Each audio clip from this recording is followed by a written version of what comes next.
Yeah. Hi. Good evening. We are here again at Unleashed talking about the upcoming Pentre Fest show. And with us, we have Geoff from Omega Throne. How you doing, Geoff? Oh, not too bad, not too bad, Ian. How's yourself, mate? We're all right. We're all good. So, Geoff, nice to see you. Mm. Obviously, we love having you involved in any of our shows. From the very first time we saw you, we got excited. Just Well, give us a brief. you guys were our number two gig. Wow. The Yeah. the second gig we ever played was the Medal to the Masses North Wales over at the Pentre Fest locale venue. Oh, That's the word I'm looking for. McLean's venue. Yeah. Venue. God, Now, professionalism at its best. Jesus so Christ. we do obviously think of you as a Liverpool band. No, But absolutely. It's kind of where we're based, but like, let's you're face it. very international, aren't you? You've Oh got a massive international feel. Just tell us a bit about yourself and the other people in the band, where they come from, and how you've all ended up in the same studio. yeah, no worries. Uh, we are a Liverpool band that has no Scousers at all. There's me, the Antipodean, but I've been living here in the UK for 20 years. Just the accent hasn't shifted. Um, and Charlotte's from actually Grimsby originally, or Cleethorpes, Grimsby, that northeast sort of area. And she's the bass player. And we've got Marcin and Piotr are both from Poland. So, I mean, they kind of formed the core of the band somewhere around 2017, 2018, and they started writing together. Then there was a sort of a lineup. They got together with some local lads, but that had already they'd put together the first album, but not really gigged. And then the whole pandemic thing hit, which killed a lot of bands' abilities to jam, to get along. So, that original lineup sort of died in the backside, apart from the sort of core songwriting part of the band, which at that stage was Marcin and Piotr. Then early sort of 2020, mid 2020, first Charlotte and then myself joined the band, and that's the lineup you've got now. We play our first gig in October 2020, and then the second one was the Medal for the Matches, Medal for the Matches, Medal for the Methods, 2021, I think. Or was it 2021 going into 2022? Oh, Jesus Christ. I don't know. Actually, because we've been playing for like gigging probably for about 2 years I'm trying to is look at the where we're posters in my room now. Well, Pardon? basically, it must have been 22 and 23 because Yeah, you're we were in our absolutely last right. two It was Yeah, it was. 20, no, you're absolutely right, because it was Medal for the Masters 2022. So it was 2021. We'd just been sort of jamming together for a couple of months. And we got an inquiry as to whether we'd like to play a Halloween gig. I was like, yeah, Halloween, excellent. Yeah, we can do that. And that was the first gig. But then, we had about another like 6 months then until sort of March, sort of March, April, when the Medal for the Masses kicks off. And in 2022, and we've been sort of gigging regularly from that. We did the numbers and went, oh Jesus, we played about 32 gigs in that couple of years. So we've been we've been busy little bees with that side of things. You played some good shows as well. Oh I mean, yeah, the standout ones probably, apart from the ones you've done for us, obviously, the Darkness over Cumbria. That looked like it was a bit of a good show. we've had a great run of the Darkness over Cumbria. We've done it 2 years running. And last year was just a bit of loveliness because we were the first. But okay, we were supposed to be the second band up in the afternoon on the second day, and one of the first band up had pulled out, and they had this really cool guy doing this sort of like weird Celtic pagan vibe thing with a drum and a whole pile of weird effects pedals and you know, but it was more sort of atmospheric rather than Like grr. folky leatherback. Oh imagine imagine acoustic leatherback. Oh, Right. Okay. interesting. Yeah, Mm. okay. He had his own vibe. It was really cool. But you know, a few people drifted in because obviously everybody had on the Friday night got themselves thoroughly hammered. So like you know, when that came on at about like 3 o'clock, 4 o'clock in the afternoon, a few people uh, started emerging, sort of thing. And then we started up after him, and it was just so cute because like we started up going roared and slowly, you know, we started off playing in front of like you know probably about 20, 30 people, and by the end of it there's 150 people all in there having a great old time because they all you watch them all, the poor hungover souls emerging from the depths and coming down the hill at Darkness over Cumbria, until we had like quite a good little pack of people out the front by the time we were finished. It was just like, hello, you lot. Wake up, you bastards. You Well, see them all coming that, down that going, to me, I hear the sound of my people. that that to me is the actual epitome of a good band. You know, when people come on at festivals and they're not really well known to everybody, and you start off and you got No. 4 or 5 people watching or whatever, and then by the end of it, not only have you kept everybody that's there, you've actually drawn people in, and that's you know Yeah. that's especially what we want. You know, for bands that play our festival and things like that. And when you see it, you know, the various gigs we've been to in a bit big festivals and stuff like that. That's how you know a band's got something because people gather towards them as opposed Well, to leave. I mean, I might be an old fart preaching to the converted here, but I do think that there's like, you know, bless their cotton socks, the guys I play with, you know, as a vocalist, so I've said it before and I'll say it again. It's a lovely feeling of confidence when you've got a lovely tight machine of a bunch behind you while you're screaming your tits off out the front. You know, and they're like they're tight as a duck's backside. So you know, and there's a power to that sort of thing when you've got that like you know extreme type metal that's stopping and starting on the you know on the circumference of a bloody dime, just off you go, and you know that sucks people in. You know that they watch that and go, oh, okay, these guys have got their chops. You know, me, I've got the easy bit. I'm the hairy loser out the front screaming his tits off. See, They're the guys that have got to really have it down. But you you know, say you're I the think easy bit, but for yeah, me, from a sound engineering point of view, I think you're probably one of the most technical vocalists that I've come across with your little setup, with your atmospheric and all that sort of stuff. It's an interesting setup. well, I mean, it comes from like being poor bastards who can't afford their own sound engineers. You know, I would love it if I could afford my own mixer guy and say, right, you know, who knew our set backwards. And, you know, I could say, right, in this song, do this bit, you know, have this effect on. In this, can you put in a particular type of reverb, da da da da da. It's all to come. Yeah, well, you know, please, that'd be lovely. But it means that, you know, because you're, you know, I try to make it as easy as possible for whoever's doing No, the you sound. do. I You know do. I, I know as soon as like I'm coming with something that's going to put gain or distortion on a vocal, that can cause issues with feedback and fold back and all of those sort of issues. So like I like to have like a nice simple little stereo out for you guys. There you go, plug a couple of mic leads into it, and then if something's going a little bit haywire because of the venue and because of how close the monitor or the PA is to the microphones, you know, the physics of the room are the physics of the room. So I can always dial things down and stuff like that. Try to make it easy for the poor schlob who's got to make, you know, especially with something like Pentre Fest, who's got to make, you know, 4 or 5 quite diverse bands all sound good. So I've always believed you don't piss off the sound man ever, you know.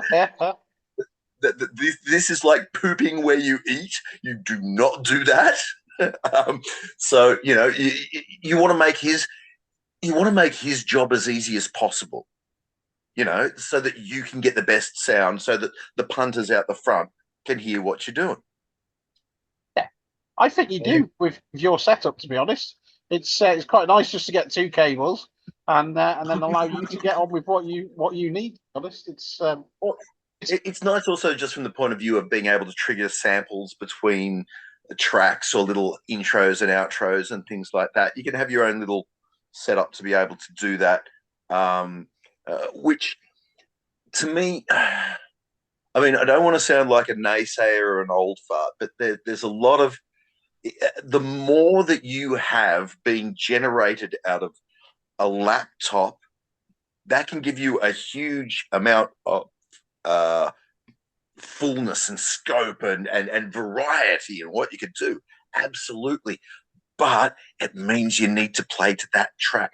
It means you need to be able to play to a click. It means that you're nailed to a particular rhythm. And to me, that can be great. But if it dominates too much, it can start to sound like someone playing stuff off a laptop rather than a live band.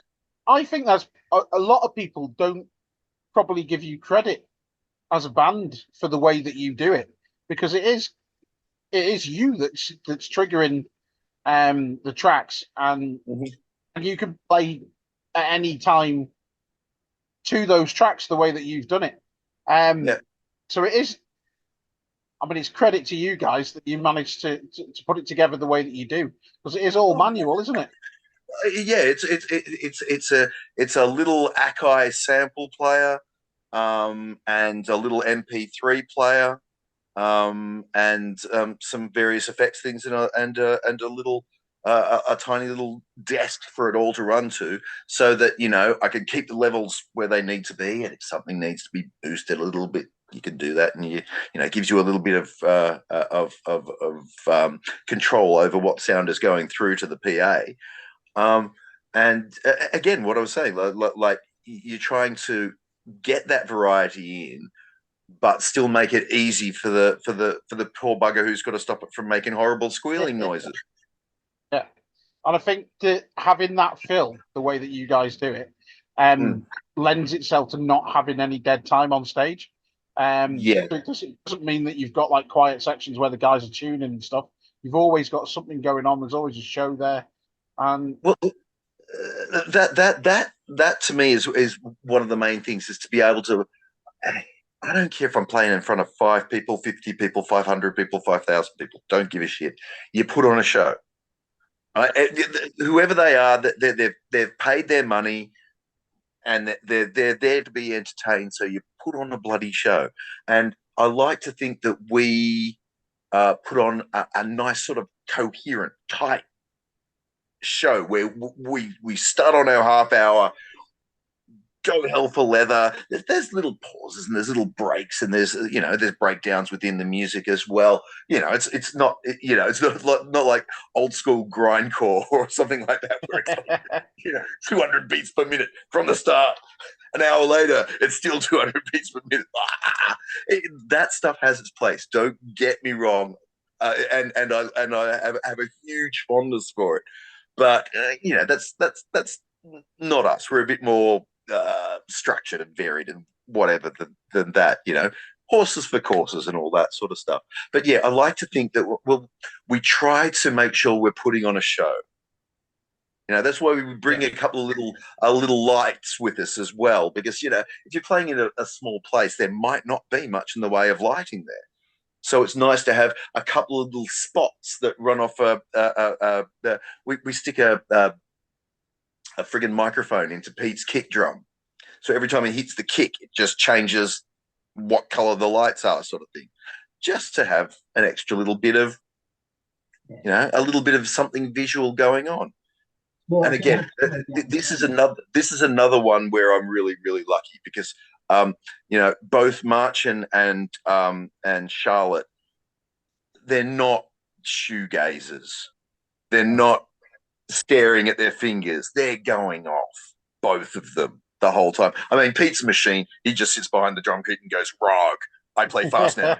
Um, you know, but Martin and Charlotte, they're head banging, they're glaring at each other, they're glaring at the crowd, they're giving stupid grr faces to the whole thing. They're into the music, and I've always thought that, like, if you don't get into your own music, why should anyone else? 100%. 100%. Well, let's talk about it. It's probably been not quite 12 months, but it's getting on there since your album Yeah. was released. The Now little EP, yeah. the EP, yes. So can I just say, well done first of it. It's amazing. But also how refreshing it was to see the package that it came out in. Yeah, The box, the t-shirt, and the bits and pieces and stuff like that. I yeah, just thought, anyone can put out a CD that's just like in a jewel case. basic, yeah, and stuff like that. But you've gone the extra mile, and as a merch whore, It really I is. really, really did appreciate something like that. So, obviously, Yeah. thank you. Tell us a Okay. bit about the concept behind it and Well, well, how the EP's going. well, full credit to Marchin. He was a lot of the brains and just little things that he came up with like getting a stamp and a Megathrone stamp, Mhm. so that when you're giving out stuff in paper bags or whatever, dunk dunk, you've got a little, you've got the label, you've got the bags that you're putting in stuff. We've got the little Omega Throne label in it. He's good at his branding, is Mr. Marchant. Um, so yeah, I mean, it's one of those value added things as well. Like it, a badge and a little box to pop it in and stuff like that.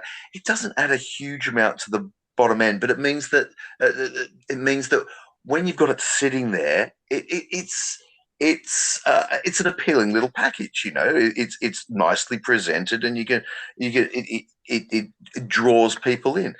We've been really lucky as well with like t-shirt sales.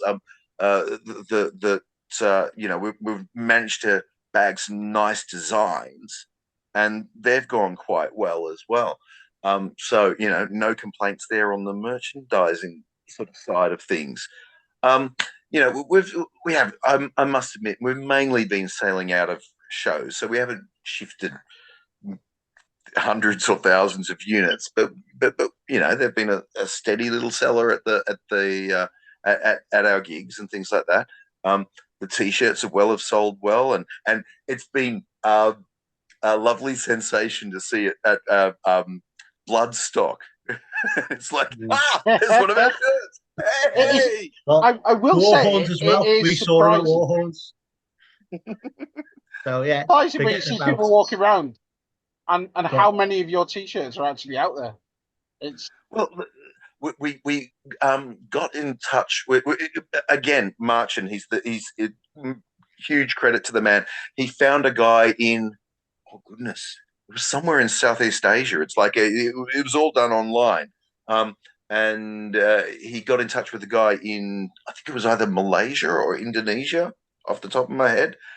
Both of which I know, as an Australian, I know that Indonesia and Malaysia both have a metal scene and have had one for quite a long time.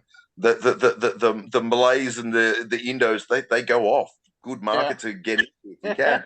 Um, so where Merchant liked his work, liked what he was doing, and said, what can we do we paid him to come up with some designs, and then made sure we paid him decently, so that we had the full permission to use. It wasn't just like, one, yes, you can use this for a front cover, blah, blah, blah. It was like, right, we'll pay a bit extra so that we have full permission to use any part of this art for how it means you can get more bang for your buck. You go, oh, there's the back cover design. Let's use a little corner out of the back cover design. That can go on a t-shirt over there. And, it's and, keeping a reasonably coherent look, if that makes any sense. The black on white, the stark outline stuff, the skull themes. I mean, they're all very much like familiar metal tropes, absolutely. But you try to bring your own flavor to them and all that sort of stuff. And I think we've done okay on that sort of thing. Yeah, well, obviously, someone who owns a couple of your t-shirts. Thank you very much. I think I've got that one. This one, yeah. That's the EP one. And well, it's going to be interesting because it's basically that the sales of that has given us a little bit of a piggy bank. For we're in the midst of we're coming towards the end of recording another full length, and it'll be the first full length from this lineup. So we've got there's 8 tracks. A couple of them are quite long, so like time wise, it's about 40-45 minutes. So like a proper full length LP sort of length for people of our generation. And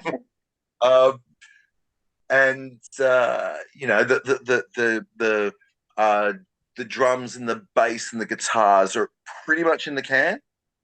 Okay.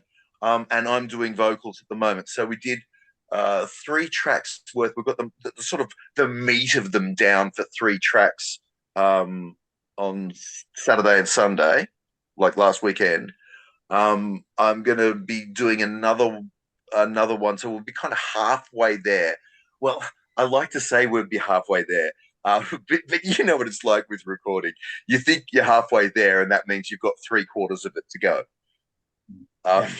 More just always appears from somewhere. So we've got the sort of meat of 3 of the tracks down up completely. But it means that we've got a little bit of a piggy bank. So we're going to go and get mixing and mastering done. I'm terrible. This is the thing. The guys always go, Geoff, you do the talking and all that sort of stuff. But I've got a memory like a bloody sieve. I'm an aging frigging stoner who, I'm a nice, good, clean living boy now. But in my youth, I tried to smoke my own body weight, and that's led to, basically, my memory is not the most reliable thing in the entire world. But there's a Polish guy who's done a lot of work with people like Vader and Behemoth and all of those sort of guys. He's apparently the sort of bass genius for these guys. And having that with someone like Charlotte, who's a great fingerstyle bassist, it's like, yeah, okay. But it means that we've got a bit of a war chest to be able to get good quality mixing and mastering done with those guys. Just lay down a couple of grand and really get something that sounds schmick by the end. From this new album, then, what can we expect sound wise, and is it going to be any different to what we've heard before? Or the EP was a good, I think, sort of statement of intent, if that makes any sense at all. Yeah. But the sound is much more developed than that. That was a little bit, I don't want to say raw or rough around the edges, but what we're doing now is a bit more polished, a bit more. I think that me and Charlotte are more integrated into the sound, whereas with those first ones, I think we were more. These have been laid down. Now we come on over the top, which is inevitable when you're the new guys in a band. That's just how things work. That'll be the dynamic. But now I think it's more integrated. It's more it's more settled into where everybody needs to be. It's more cohesive, if that makes any sense. But it's blackened death metal that pulls little bits from all over the spectrum, but the core is it's still fast, it's still brutal, it's still it's got its melodic moments, but it loves its ugly. It wants to be in your face. So that sort of side of things hasn't really changed. I think it's just developed more. become a little bit more. I don't know. The word sophisticated sounds a bit poncy, a little pretentious, a little pretentious. But I shouldn't say that sort of thing. I'm going to get myself cancelled. But, but it's a bit more integrated, if that makes any sense at all. Sounds good. But as per usual with these sort of things, I'm probably actually the last person you should ask to judge these things, because I'm going to be hypercritical of myself. Listen to everything that I do and go, oh, if I could only do one more take. Unfortunately, Geoff, you're the only one that'll speak to us. So, but Charlotte did say if we could arrange it for a couple of weeks ago when you were all together in the studio, that would have worked. But unfortunately, got time constraints. Well, no, that's fine. And also, like, let's face it, when it comes to chatting away, I'm the vocalisty boy, and I could talk. You know what I'm like. I could talk underwater. To be honest, this has been probably one of the easiest ones we've done, because we've just fed you a line and you've gone off and you've gone on. And one of the good things I do like about it is because you're not just talking, you're talking with knowledge and passion. And to me, it's infectious. Sorry, it's brilliant. I love it. I've been doing this since I was like in my early 20s, like the whole extreme metal thing, like late teens, early 20s. So like since the early 90s. If I wasn't into it, I wouldn't be still doing it, in my like at this age. And I do love it. That, like, man, there's something about standing in front of it when everybody's on the button, you know what I mean? When everybody's in the groove and it's a friggin' 200 beats per minute slamming through your groove, right? There's a power to that. There's a power to that down-tuned guitar wrenching through you, and the clanking bass and the machine gun drums, and you're just going garog, and you get that energy out, and you get it back from the crowd as well. Like when people are just going, yes, this is what I want. It's a delicious sort of feedback thing, where like a circular feedback thing where you're giving the energy out and getting it back off the crowd. It's a beautiful thing that I have found no friggin' substitute to over these years, and I still bloody love it. I think I'm going to keep trying to do it until I'm too old and feeble and my throat finally friggin' gives out. I thought it'd be a good idea to just go and get the package that we were talking about before. So, yes, obviously the bag, the little box that comes in. Now, I called it a pizza box because it's that sort of thing, and the stamp that you were talking about.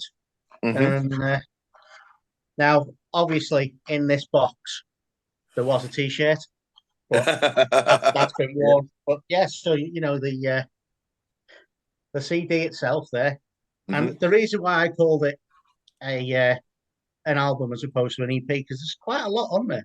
It's not a 10-second bloody thing, like. Oh no. Like three.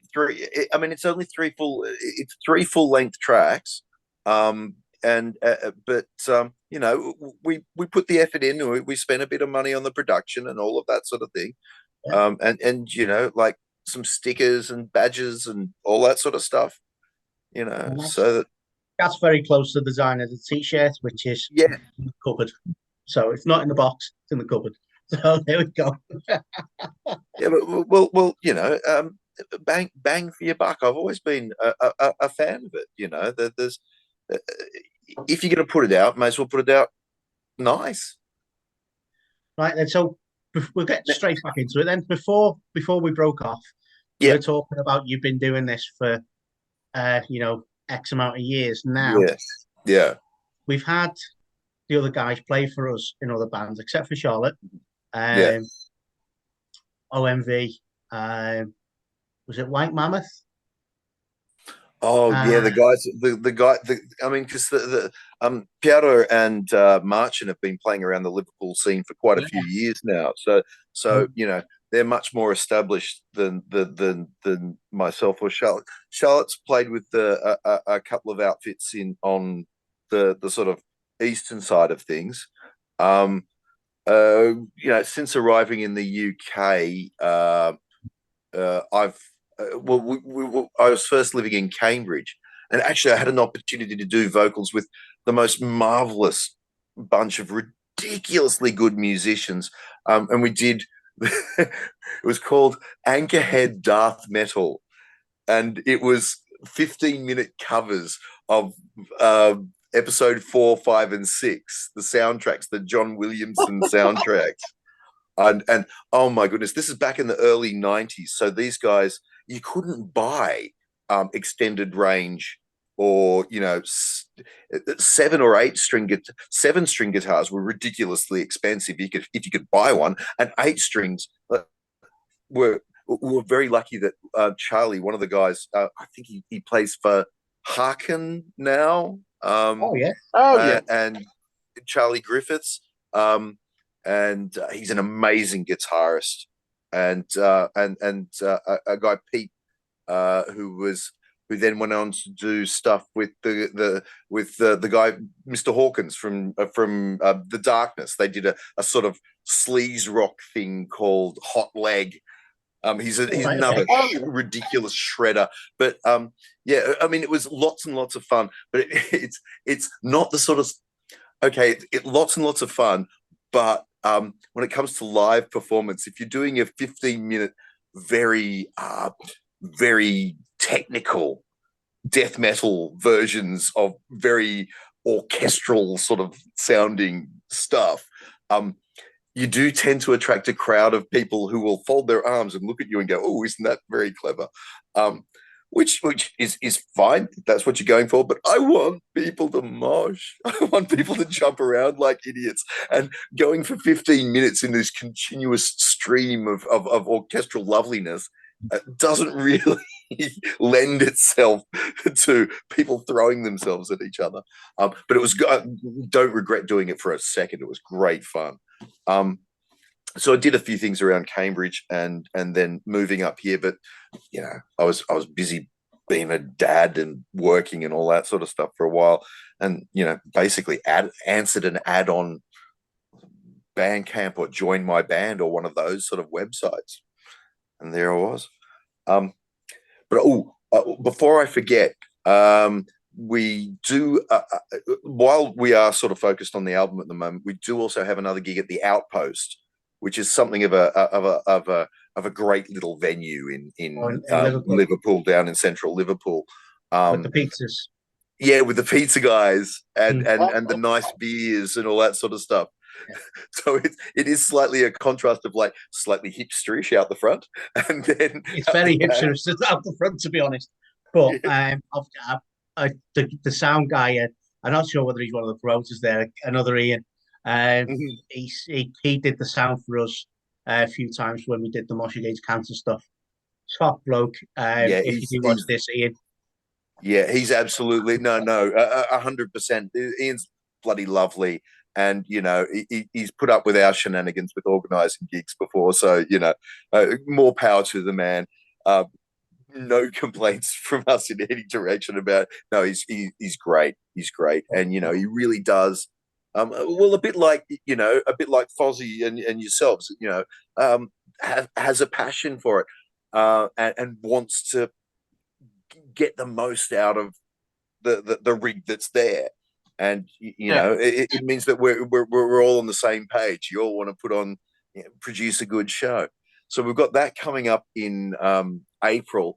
But we don't have much more booked in. I think we've got another one in November at Rotherham that's already booked in. But at the moment, it's like we want to get the album done. It's been lurking around for too long. You know, we want to get it done. We want to get it finished, and we want to get it out there. There's a couple of things I'd like to touch on, as well. So you told us very much about what you've done since you've been over here. Did you do much before you came over here? I mean. I was in I was in the early death metal band in Sydney. Like we were part of the sort of, I guess, there was bands like Slaughter Lord and Sadistic Execution. Have you ever heard of there's a comedian who lived in Manchester for a while. I'm not sure he still does. Steve Hughes. He's Yeah, an Australian comedian, Yeah, big he's the new beak on him, straight. long Yeah. hair, and all that sort of stuff. Yeah, he was. It's so weird to see somebody who I've heard his stoned rants in beer gardens in Australia in the '90s, then turn up in freaking comedy gigs. It's like, oh my god, okay, he still remembered that. Excellent. Well, he actually played Bloodstock a couple of times. He's done his live shows at Bloodstock, so Absolutely, absolutely. Yeah, yeah. He was a real part of that metal scene, and sort of the running into the sort of death grind black thing that was starting to appear in the late '80s. I moved up I grew up in the country in Australia. Well, not the real country, but sort of like semi-rural. Moved up to Sydney when in the '90s and joined an outfit called Aftermath, and we were a pretty much a death metal band, and we were part of a bunch of guys that were really sort of pushing the gruff vocals, fast and blast beats, and all of that sort of stuff. So we I played a lot. I might be wrong here, but I'm going to check my hard drive later because I'm sure I've got some Aftermath on my hard drive. I was DJ I knew that used to be massively into metal. He just DJ'd metal, and he gave me a copy of his hard drive. And I'm sure Aftermath. There's a band on there called Aftermath. I'd be interested in the same one. Yeah, well, just to be confusing, there was also an Aftermath from I think Chicago in the United States. That was a thrash band in the mid to late '80s. They threatened to sue us because of the name at one Oh, stage. And I think we sent them back a letter at one stage saying, "Look, no one's really going to confuse us. We're quite different in sounds, and we're thousands of miles apart, and we're not going to tour over. And we don't have the money to friggin' go halfway around the world. Be serious. We're an Australian extreme metal band. That's not going to friggin' work." So I will say though, in the think, '80s, it's quite pardon? impressive that they managed to hear about you in Chicago. Yeah, I know that was weird. And they sent us a sort of cease and desist thing. And I remember at one stage we said something back to them saying, "Look, if you're really going to have a go at this, then what we'll do is we'll change our name to," and we got their logo and tore it into pieces like individual letters and rearranged them to say "Ram the Fat" instead of Aftermath. And I said, "We'll do that instead if that's fine." And we didn't hear anything more than that from that. And after a few lineup kerfuffles, we ended up like calling it a day in late 2005, early 2006. But I mean, we did get to play with some like we got to support Carcass when they were over on Heartwork, and we had a great gig supporting Cannibal Corpse on the Bleeding. That was nuts. We had people stage diving from balconies. It was great fun. But yeah, I did that for a while in Sydney, but life gets in the way and all that sort of stuff, and then ended up over here. Oh, can you? I know because times are different, so it's going to be pretty difficult for you to do this in any concise way. But can you compare the scenes from back in the day, Australia, to present day North Wales, Northwest England, Liverpool, Manchester area? Can you see that? Or yeah. Like the funny thing is that I'd have to say, even like 30 years on, 20 years on, or something like that. Okay. The big difference is that back then it was a young scene. Like there was some people who were into their thrash, but this was still like late '80s, early '90s. This is like slave to the grind, like Skid Row and stuff like that. Guns N' Roses hadn't completely disappeared up their own backsides yet. There was like quite a big uh, glam, hair metal, Yeah. sleaze metal sort of scene. And there was a real contrast between that and the more dirty and nasty thrash, Mm. Black Death side of things. And that thrash Black Death side of things was quite young. Like there was a lot of the guys were late teens and into their 20s sort of thing. There wasn't an old guard. Now that we're playing when we're playing gigs now, it'll be from 17-year-olds who have got some dodgy ID um, through to people who are in their 40s and 50s. I think that A lot that of gigs that's they go older than that as well, mate. yeah. Oh, Like the absolutely. Beanie sort of They Oh yeah, behave. absolutely. We've got definitely got guys. We'll cover several decades Yeah. in the crowd, which is lovely. Freaking, I think it's friggin' fabulous. That something that in my youth was possibly regarded as being a bit of a gimmick, a bit of a flash in the pan, Mm. has sustained itself and is still producing interesting new takes on the whole scene, on the whole musical vibe of it. Now, We so all remember being told we'd grow out of it, don't we? yeah, oh yeah, yeah, absolutely. It's a phase. It's a Yeah, phase. It's a yeah. phase. Long bloody phase, man. Yeah. Yeah, bloody long phase. Absolutely. I've been Um, watching gigs for over 30 years. I ain't gonna grow out of it now. So yeah, no. There's a lovely thing about a bunch of musicians who have got their chops down. It's one of the reasons I didn't mind losing last year to Dystopian Sun with the things. They've got their chops down. They've got a good live presence. They do. It's not. It's a bit more deathcore than my personal taste. I'm a bit more of an old school death thrash boy. Fine, no worries. They do what they do and they do it well. I like that, and they put on a freaking show. So, always good to see, even well, if there's, a bit of time and distance in between it. that does actually bring us round to the next thing I was going to ask you about. So the Metal to the Masses this year, Mm-hmm. you're not doing that one this year, Yeah, well, we're not doing any of them this year. But right? basically, I mean, a large degree of it's down to wanting to get this album down, and really, the Metal to the Masses is, if you're taking it on, it is 3 or 4 gigs in a row, and it takes up that chunk of time of preparation and all of that sort of stuff. So we really wanted to focus on getting the album done, and that just it means I think I'd rather I'd rather either put in a full on effort, smash the back doors of bloody Metal to the Masses in, and come romping through, or put our effort into producing like the best sounding recording that we can get out. And I don't think that we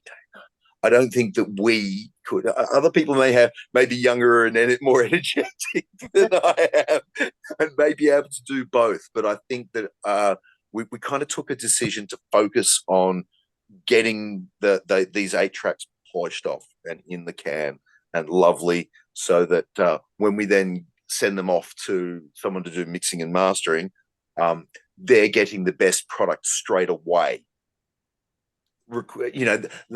The if you can minimize the amount of tweaking the poor bastard behind the desk has to do, then you come out with a more polished product, I reckon. Brilliant. Well, the only reason I brought it up because we thought you might have been doing a different one, and we were going to give you a chance to shout it out. And obviously, we were going to come and if you were doing the Liverpool one, we were going to come and support you. Like Fozzy went down and supported Grief. Yeah. Oh, We can. Grief are good, aren't they? I mean, we're going to be supporting Scarfoot, who are doing the Liverpool one, and things Okay. like that. So yeah, it's just an opportunity to shout, give you Oh the no, opportunity no, to no, shout no, out, no. obviously. No, much appreciated. But yeah, this year round, we thought that, like, rather than try to spread ourselves too thin, we'll focus on getting the recording done and in the can and lovely, and then we'll move more on to looking at, of course, if somebody comes up tomorrow and says, here's the support for some amazing friggin' international outfit. Oh yes, we'll drop everything and get onto it. Ideally, ideally, what'll happen is you release the album, you just get selected for Bloodstock anyway. It would be lovely. It would be lovely to get into to play. I'd love to play, like, I mean, the New Blood stage, great, wonderful, but it isn't the biggest. No, Let's be completely honest. Playing the Sophie Lancaster or something like that. Oh yeah, I don't care if we're playing at 2 o'clock in the bloody afternoon. I'm going to go off like some amphetamine-addled freak boy.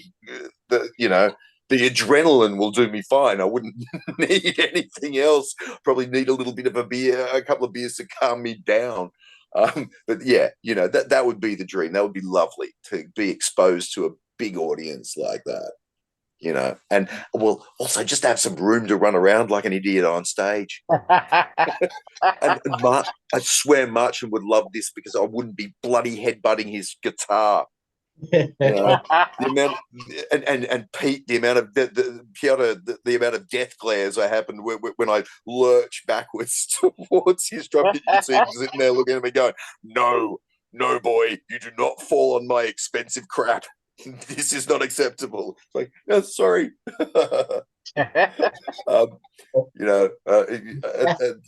So having a bit of a larger stage to play with would be a nice thing. Geoff, this has been an amazing interview, to be honest. It's been so natural and brilliant to hear you speak. I just want to give you thanks very much for having me. I mean, you two guys are lovely, so it's easy to chat to you. It's not like you're sitting there like bumps on the log going, "Ooh, what are you doing now?"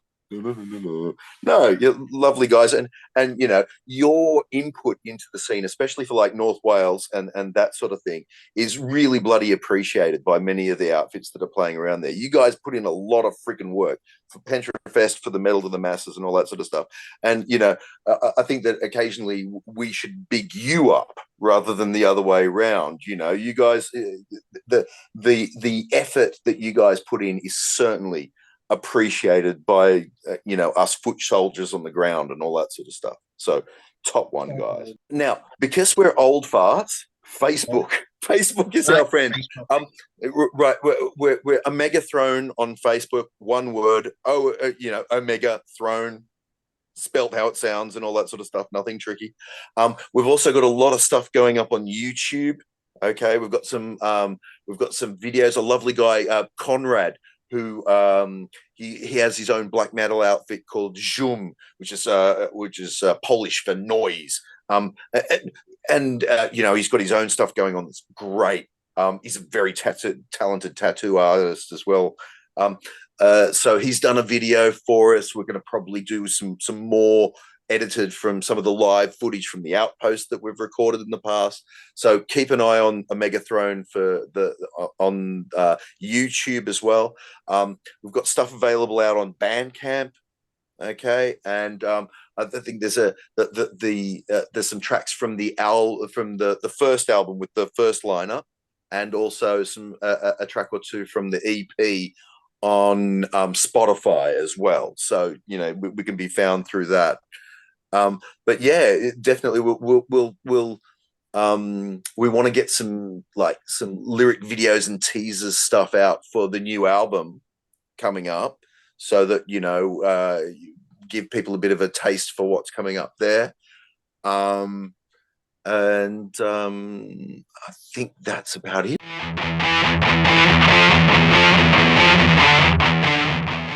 Drowning in Darkness it's a proper old school death metal track.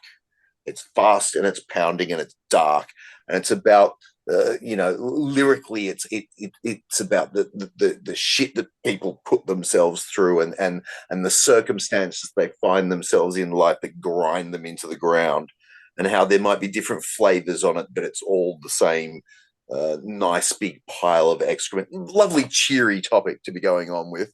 But it's death metal. It's not supposed to be like happy, happy, joy, joy. And Conrad's done some lovely visuals with it. So check it out and have a good time.